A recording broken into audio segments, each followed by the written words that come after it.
Alors, bonjour à tous. Je vous ai dit dans une précédente vidéo que j'allais vous parler du championnat de football des collectivités locales.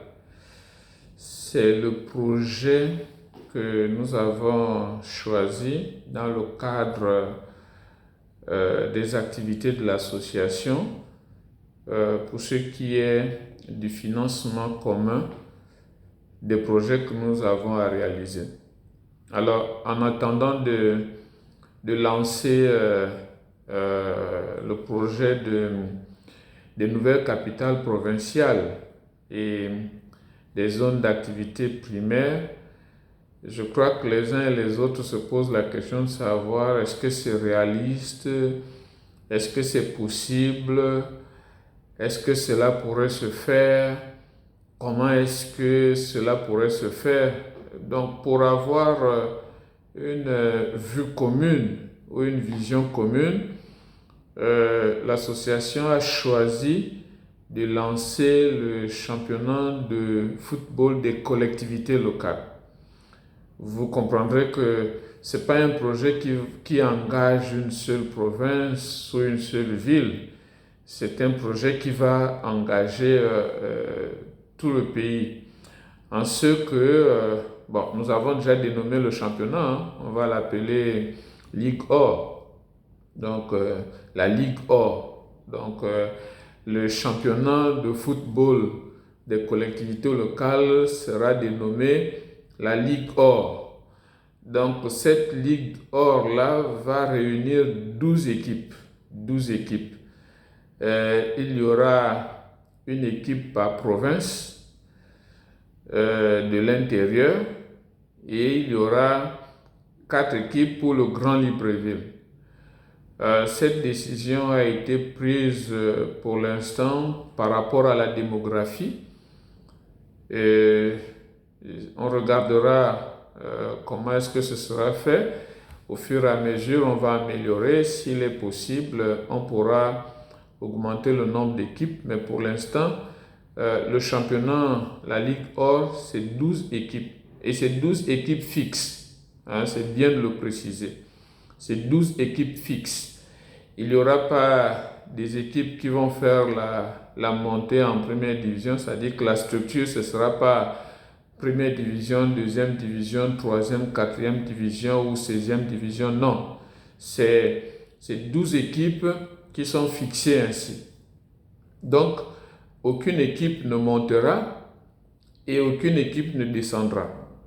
Nous voulons donner une expérience, nous voulons professionnaliser le championnat et nous voulons que ces équipes-là aient une bonne expérience qui ferait que le championnat soit attractif, attrayant et mieux organisé. Donc, c'est 12 équipes, arrêtez 12 équipes. Il serait possible par la suite, si au regard de l'évolution, il serait possible d'augmenter le nombre d'équipes, mais cela se fera de façon équitable, c'est-à-dire que on peut par exemple partir de 12 équipes à 18 équipes, c'est-à-dire qu'à ce moment-là, on met 2 équipes par province et on pourra supprimer par exemple 2 équipes dans l'estuaire. Au lieu d'avoir les 4 équipes du Grand Libreville, ils pourront en avoir 2. Mais ça, c'est dans la vision au fur et à mesure qu'on verra comment s'organise le championnat. Mais le principe de base, c'est que c'est 12 équipes. Aucune équipe ne monte, aucune équipe ne descend. Voilà, ça vraiment, il faut que ce soit fixé ainsi. Alors, la Ligue Or, ce sera 22 journées, en phase aller-retour, 22 journées. Ce sera donc 132 matchs qui seront joués, organisés sur 7 à 8 mois, et il y aura 1 à 2 journées par semaine, ou un peu plus, mais on regardera en fonction de la réalité sur le terrain. Et chaque équipe jouera donc 22 matchs, hein, comme je le disais, en phase aller et en phase retour. Alors, pour l'instant, ce que nous sommes en train de faire, c'est que nous sommes en train de lancer un appel à manifestation d'intérêt pour la formation des comités de gestion des équipes. Donc, les 12 équipes, ce sont des comités de gestion qui seront placés à leur tête avec un président, directeur général, si je puis m'exprimer ainsi. Ce sont ces comités de gestion-là qui sont chargés de l'organisation, de leur participation au championnat. Et donc, ce sont ces équipes-là qui vont faire l'objet d'une mobilisation de capitaux. Je voudrais préciser que lorsqu'il s'agira d'organiser la mobilisation des capitaux des 12 équipes, s'il y a une personne qui a envie d'acheter des actions dans l'équipe du Haut-Ogooué, par exemple, ce ne sont pas seulement les ressortissants du Haut-Ogooué qui peuvent investir dans l'équipe du Haut-Ogooué. Un ressortissant du Haut-Ogooué pourra investir dans l'équipe du Wellington, dans l'équipe de Langounier. C'est selon son besoin et son désir. Il fera le choix d'investir. C'est-à-dire qu'il n'y a pas une obligation de dire je suis un ressortissant du Haut-Ogooué, je dois forcément investir dans l'équipe du Haut-Ogooué. Non, ici nous n'allons pas avoir ces considérations. C'est le même principe qui sera lorsqu'il s'agira de financer les projets dans les nouvelles capitales provinciales. Chacun de nous aura la liberté d'investir dans le projet qu'il choisit, que ce projet-là soit dans le nouveau OIM, dans le nouvel OIM ou dans le nouveau Mouila ou dans le nouveau Franceville, c'est selon. Donc chacun investira dans le projet qui lui plaît, qui l'intéresse. Donc ici, ces équipes-là, ce n'est pas parce que c'est l'équipe du Wellington et que le financement soit seulement des ressortissants de cette province.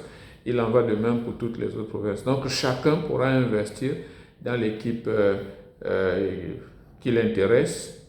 Voici les principes de base que nous sommes en train de poser. Donc, pour l'instant, nous sommes en train de mettre sur pied les comités de gestion. Donc, c'est l'occasion de lancer l'appel aux uns aux autres, de dire si vous êtes intéressés, vous nous écrivez parce que dans ces équipes-là, il y aura le président directeur général, il y aura le secrétaire général qui pourra jouer le rôle en même temps de directeur sportif. Après, il va avoir un responsable pour la logistique, il va avoir un responsable pour la formation, un responsable administratif et financier, un responsable juridique. En fait, un ensemble de responsables, et ce sont ces responsables-là qui vont pouvoir animer la vie des équipes. Je dois préciser que le projet ici n'est pas seulement de s'arrêter au championnat de football. L'objectif, c'est d'étendre parce que ces équipes-là devraient devenir des clubs de sportifs omnisports. Des clubs sportifs omnisports. Ça signifie que nous attendons à avoir un club qui va avoir en son sein une équipe de football, une équipe de handball, une équipe de volleyball, une équipe de basketball. Il pourra même avoir des athlètes en son sein. Donc, la vision, c'est celle de faire des clubs sportifs omnisports, mais il ne faut pas tout embrasser dès le départ. Nous avons choisi de commencer par le football et avec l'expérience du football, élargir à d'autres sports pour en faire vraiment une activité qui soit dynamique. Donc voilà un peu le projet que nous avons à ce jour pour ce qui est du championnat de football des collectivités locales. Donc je me répète à nouveau, ce que nous sommes en train de faire en ce moment, c'est de former les comités de gestion de ces équipes.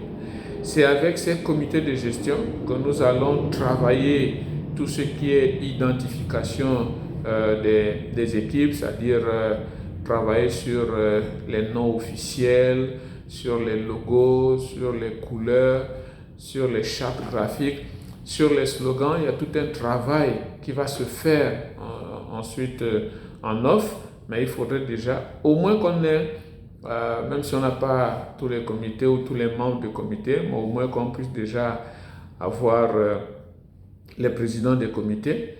Et avec eux, on va procéder aussi aux inscriptions, aux signatures de contrats, contrats avec les entraîneurs, contrats avec les joueurs, contrats avec tous les staffs. Il y a par exemple le staff médical qui sera. Donc, tout se fera lorsqu'on aura eu tous ces comités, tous ces 12 comités avec nous. C'est donc le travail que nous sommes en train de faire maintenant. Recevoir des candidatures de ceux qui sont intéressés afin de discuter avec eux, de mettre sur pied vraiment un championnat qui soit attrayant, un championnat qui soit dynamique, un championnat qui soit intéressant. Donc c'est ce premier projet-là sur lequel nous sommes en train de mener toute la réflexion pour montrer qu'il est possible que nous soyons capables de faire des choses en commun et des choses bonnes en commun, comme ce championnat, et qui va certainement attirer de l'engouement. Et vous savez que le sport, c'est vraiment l'une des choses qui dynamise les liens fraternels, qui nous unit davantage et qui font que nous puissions voir les choses d'une manière qui soit meilleure et bonne. Donc ce projet, nous sommes en train de l'élaborer en ce moment et nous sommes en train de lancer cet appel-là pour dire, si vous êtes intéressé pour votre province, je dis bien que ce sont les provinces, donc ce sont des personnes qui sont en province qui doivent être candidates. Nous ne voulons pas voir des personnes qui résident à Libreville qui sont candidates pour des équipes de province. Non, il faut que ce soit la personne qui habite en province, au mieux à la capitale. Voilà, pour que ce soit plus clair, au mieux à la capitale, parce que toutes les équipes seront domiciliées, je vous ai dit, dans les capitales. Pour l'instant, dans les capitales actuelles, mais avec le lancement des nouvelles capitales provinciales, c'est sûr qu'il y aura des espaces qui seront dédiés à ces clubs-là, à ces structures sportives-là, et qui feront en sorte que le championnat soit mieux organisé, bien organisé, avec des structures modernes qui seront mises en place. Donc voilà le projet de championnat de football des collectivités locales que nous sommes en train de vous proposer. Et au fur et à mesure de l'évolution du dossier, nous allons vous dire ce que chaque équipe mettra en capital, combien d'actions chaque équipe mettra en vente pour pouvoir acheter, consolider les fonds nécessaires pour pouvoir financer chaque club et financer notre championnat. Donc, la balle est dans notre camp à tous. En premier, dans le camp de ceux-là qui veulent faire partie des comités de gestion de ces équipes-là. C'est ce que j'appelle un appel à manifestation d'intérêt. Donc, nos contacts, vous les aurez sur toutes les plateformes de diffusion de ces vidéos. Vous écrivez la province ou la capitale provinciale. Vous écrivez, vous mettez dans votre correspondance le poste que vous souhaitez occuper, mais vous aurez tous les détails. À ce moment-là, nous on regardera. Vous mettez aussi votre CV, on le regardera, on examinera. On aura le temps d'avoir des entretiens avec vous. Et une fois que nous avons mené ces entretiens et que nous considérons que vous avez les aptitudes et les capacités pour, nous allons vous choisir. Si c'est vous qui êtes choisi, nous allons vous choisir. Et une fois que c'est fait, nous allons nous réunir, discuter ensemble pour examiner toutes les conditions nécessaires afin de pouvoir offrir un championnat digne de ce nom, bien organisé, bien structuré et qui fasse en sorte que nos populations se réjouissent de voir que chez nous aussi, il y a des choses qui peuvent être bien faites Donc, je compte sur vous. Je compte sur vous. Si vous êtes sur Libreville, je compte sur vous pour en parler à d'autres. Et peut-être que c'est aussi l'occasion de préciser que c'était un championnat de U23. U23. Et au mieux, les joueurs, mais ça je vous le mets, c'est des puces à l'oreille, c'est des joueurs qui devraient être scolarisés. Donc après, nous allons voir toute l'organisation de ça, mais c'est déjà, nous avons choisi de faire des U23, de faire avec des U23 et qui devraient être scolarisés. Et maintenant, comme je vous ai dit, ça va être avec les comités de gestion que toutes les autres questions seront discutées et toute l'organisation sera faite. Donc, mettons à cœur ce projet, regardons-le ensemble et démarrons. Merci, que Dieu vous bénisse et je serai content de recevoir vos propositions, vos offres et vos candidatures. Bien de choses à vous. Soyez bénis.